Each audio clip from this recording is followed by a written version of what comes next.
收看本期懂车帝评测。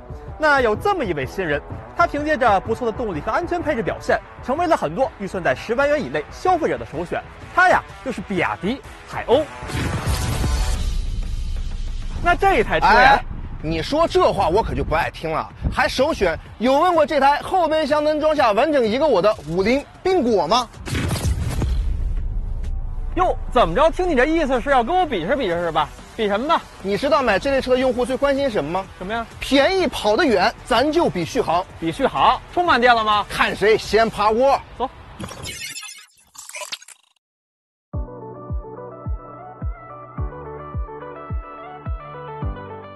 那么对于很多想选择一台代步车的消费者来说，比亚迪海鸥和50缤果已经进入了他们的决赛圈。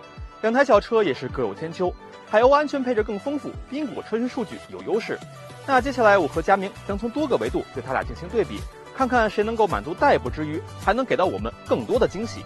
两台车型均为手动空调，温度最冷档，风速适中，驾驶模式经济，动能回收最强。为了避免驾驶习惯导致的误差，我们俩一会儿还会换着开。那屏幕前的您可以先预测一波，海鸥和缤果谁的续航达成率会更高呢？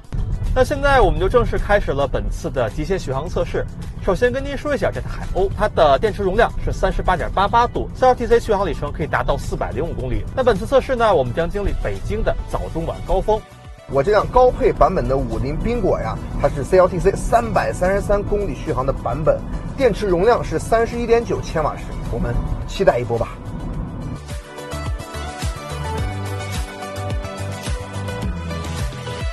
不，我这辆缤果呀，还有50%的电量，续航里程167公里。我这现在是58%，然后我的里程是跑了175，然后我表显的大概还有235.6的左右的这么一个数。那这么来看，我的达成率能接近100%，接近100%很高吗？我都超过100%了，嗨！这样啊，一会儿呀，咱那个找个休息区什么的啊，换个车开开，行吧？正好我想试一下它的比亚迪海鸥。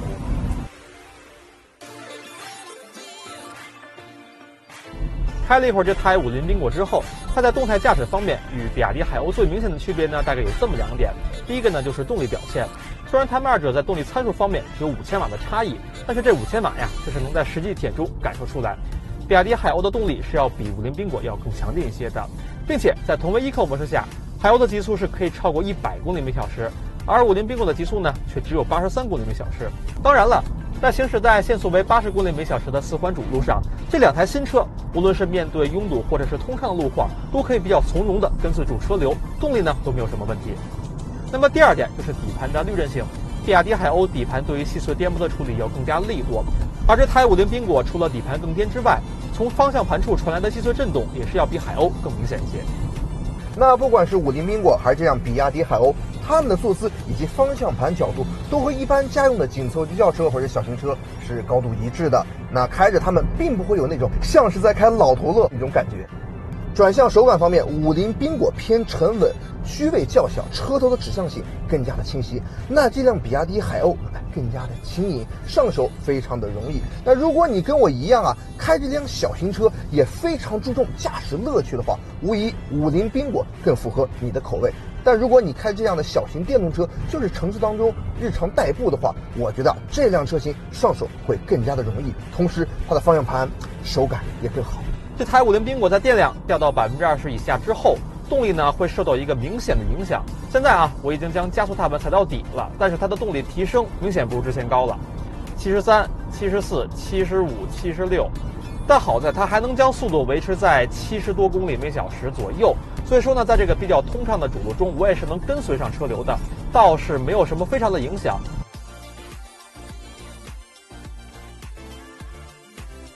佳明老师，我这电量剩10%了，然后现在动力严重受限了。我看这电机最高输出功率也就是在10千瓦左右，我这里出主路进辅路了。你那儿怎么样？我这动力依旧澎湃，还剩25%的电量呀！你找个充电的地方，你等我趴窝了，我过去找你去。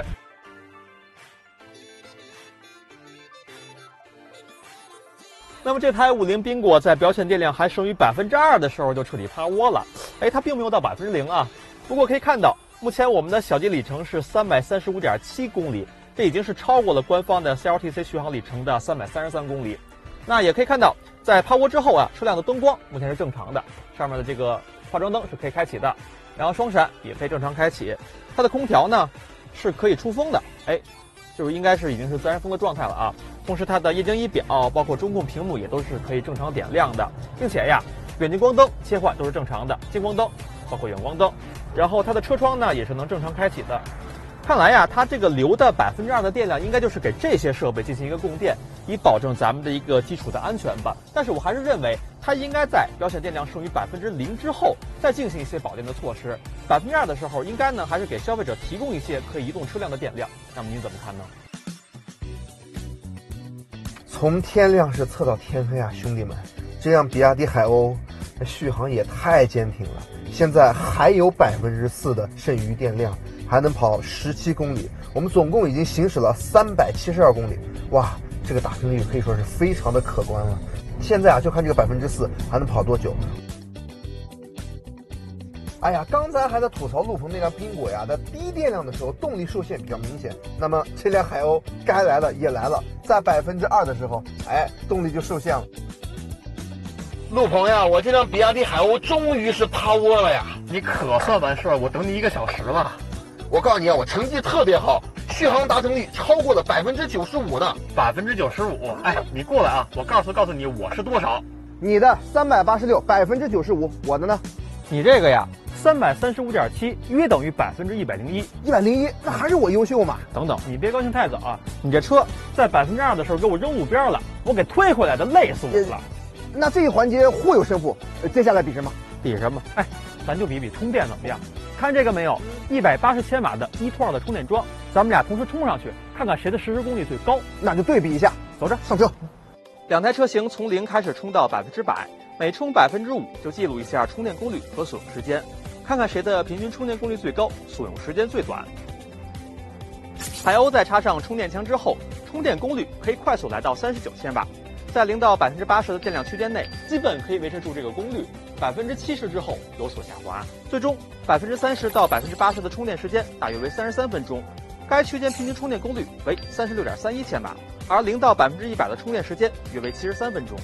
宾果在充到30%左右时，才达到了本次的最大充电功率36.2千瓦，而在30%之后，充电功率开始慢慢下滑。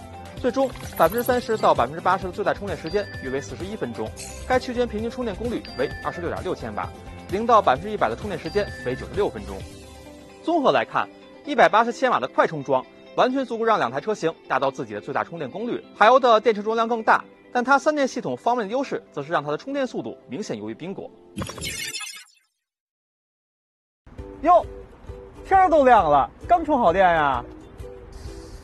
不要太快，太快了不好。哎呀，准备了这么多箱子，你是要测空间？那今天你岂不是输定了？我这辆宾果呀，号称就是空间大，尤其是后备箱能装下完整一个我呢。你看你啊，肤浅了不是？这空间表现呀，你不能只看后备箱的空间，你像你的乘坐空间呀、储物空间都很重要，并且呀，我看别并且了，要测咱就赶快测呀！真是，嘿，咱先测乘坐空间，不是先进后备箱吗？先来看乘坐空间，陆鹏在前排已经调整到自己合适的驾坐姿。作为正方形战士的我，现在已经坐在了后排。可以看到，不管是头部还是腿部余量，50宾果和比亚迪海鸥都基本处在同一个水平。具体数据啊，我们直接上图。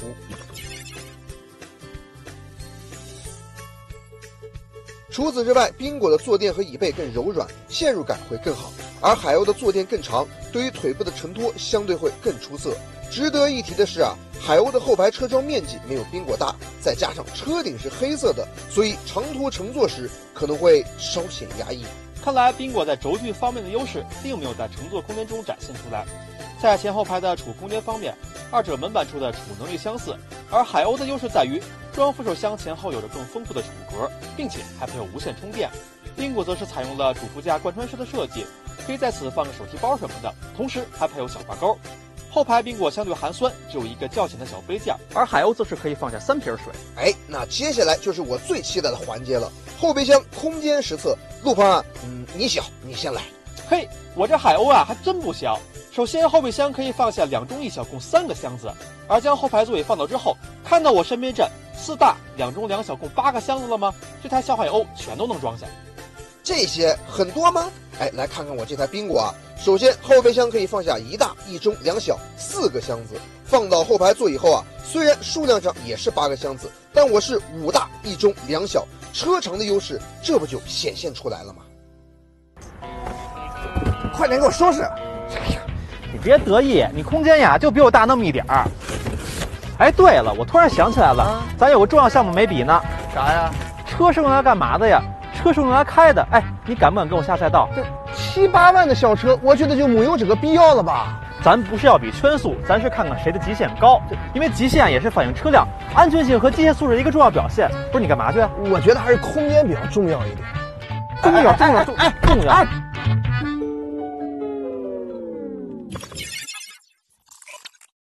这雨一直不停，也没有办法测圈速呀，要不回家吧？别呀，这个呀，下雨有下雨的测法，那咱就比一下加速和制动吧。虽然成绩可能并不是很标准，但是在这种湿滑路面也是能反映出这个小车的安全性和稳定性。行吧，那比就比吧，走着。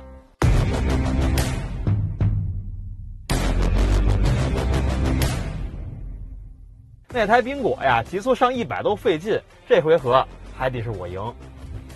这辆50宾果呀是全系没有 ESP， 本来要测圈速的话，我还挺慌张的。哎，现在只有加速和制动了，心里就更放心了。那他那辆比亚迪的海鸥啊，功率上是要比我高上5000瓦的，不过咱要比他轻上115公斤，所以谁输谁赢还真的不一定呢。3、2、1，走！走！哎，哇，起步阶段这推背感呀还是可以的啊。哇，差5000瓦，差这么多吗？我已经踩到底了。没有问题，很轻松。在0到60公里每小时的加速测试中，取双向最好成绩做平均计算，海鸥加速为5.72秒，而宾果则为6.25秒。在起步阶段，海鸥就展现出了更为迅捷的动力。当然，作为代步车型来说，两台车的加速能力都是合格的。只不过日常如果经常会有高速环路等使用场景的话，极速可以轻松来到100公里每小时以上的海鸥会更安全一些。在随后的60公里到0的制动测试中，海鸥平均制动距离为16.55米，要稍强于宾果的18米。佳明儿，你刚才的加速表现真的是特别安全、特别稳健。怎么样，在性能方面你服不服？这种小车你不要老聊性能，对不对？你也聊一聊，哎，行驶品质。停，行驶品质是吧？你看这是什么？减速带。没错，走上我车，我带你测试。哎，佳明啊，咱们先体验一下30公里每小时这台海鸥过减速带是个什么感受啊？我准备好了。哎呀，你不用拔那么紧嘛，这小车提速确实很迅猛啊，是吧？过来了，感受啊。这种小车悬架行程很短，我感觉也是没有特别让我明显有那种很生硬的感觉。对，包括咱们回弹之后余震也并不是很多，我觉得30公里对他来说应该是没什么挑战。再来个高点的。OK， 来了，60了，走。也还是游刃有余，然后有一些紧致感。对，但是我就是感觉60公里每小时的情况下，它这个噪音会有些大。咱现在试试你这个50啊，30，走。就感觉它的余震很多。没错，虽然它的悬架行程也很短啊，但是就传递进来的那种震动感会更为明显，然后也稍微有一点散，就是整体性没有海鸥做的那么好，而且悬架在压缩时候的声音，刚当就会非常明显了。对，那60了，我觉得是个挑战了。咱们试一遍60的，试一遍60的啊，哎，到了，走。我觉得60反而比30要好。没错，它可能呀还来不及晃动呢，就已经到了下一个减速带了。就是它的轮胎可能想开始了吗？已经结束了。对，还没开始就结束了，那种感觉是的。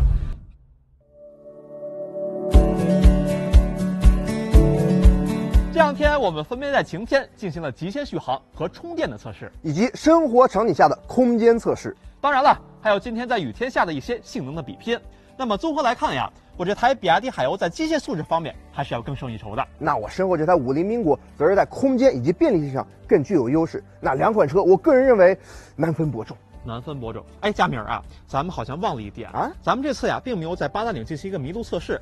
我这台海鸥啊，可是全系标配的 ESP， 成绩啊估计会比你高出不少。陆鹏呀，我觉得你就不懂这个价位消费者他们的心理。我就觉得外观内饰的造型以及入门级别的价格才是大家所关注的。哎，你说的倒是也有道理啊！哎，其实你看啊，这2台车型作为售价在8到9万元的这么一个代步车型，他们的产品力已经将代步车型的档次感提升到了一个新的高度。